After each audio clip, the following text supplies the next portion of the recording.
The anger in Southampton could not be any clearer. As yet another busload of illegal migrants was brought into the city, locals gathered to make their voices heard. Chanting in unison, residents expressed their fury at what is being forced upon their community. We'll dive into this story in today's video, but before we get started, don't forget to like this video and subscribe. Right now, only 12% of viewers are subscribed, so join the community and help us grow. This isn't the first time, and it certainly won't be the last. Across the country, more and more towns are experiencing the same thing. Hotels, housing, and facilities being filled with fighting-age men who have no connection to this nation, while ordinary British families are left struggling to pay bills, find housing, and get by in a cost of living crisis. People are fed up. They see exactly what's happening. Endless waves of young military-aged men arriving under the label of refugees. Yet strangely, there are no families, no women, and no children. Just men of fighting age. And the government wants us to believe this is normal. The frustration is boiling over because people feel abandoned. They see a government more interested in accommodating illegal arrivals than protecting its own citizens. They see the police clamping down on local protests while turning a blind eye to the endless influx pouring across our borders. And the feeling is growing. This is not just incompetence, this looks deliberate. A policy of open borders forced on communities whether they want it or not. People are asking, is this government trying to provoke the British public into breaking point? Because the anger is real, and it's only intensifying. Southampton is just one example, but it reflects the mood across the nation. Ordinary people are saying, enough is enough. Have a watch of this. Yeah, they fucking are. Shame on you! Shame on you! Shame on you! Shame on you! Shame on you! You can go with that fucking big bag! Dropping them off, mate! How much is those taxes? You ain't getting out of here, mate! How much is taxes? Fucking...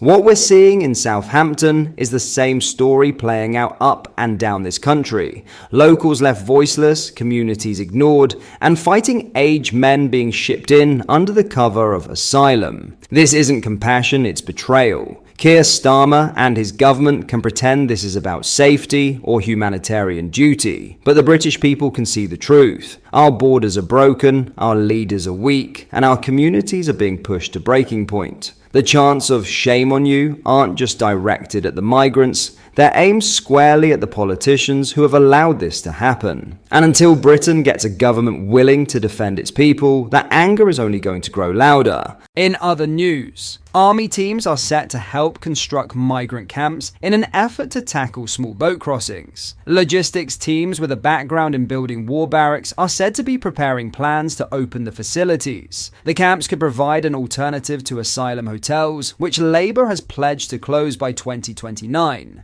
The number of migrant arrivals on small boats has topped 34,000 in 2025 so far, marking a record for this point in the year since data on channel crossings was first reported in 2018.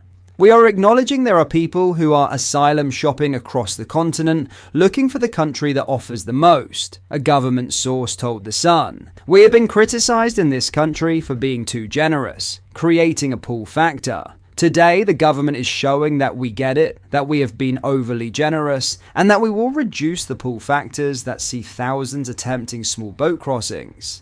It was revealed last month that asylum seekers could be temporarily moved to military sites as ministers seek to speed up plans to end the costly use of asylum hotels after they became a focal point for anti-migrant protests over the summer. Defense Secretary John Healey said military planners were being drafted into Border Command, while ministers were considering using defense sites to house asylum seekers. He said part of the government's plan to tackle the illegal immigration crisis would involve looking at moving asylum seekers into temporary accommodation on military sites, but did not confirm at the time a date for when such transfers might take place.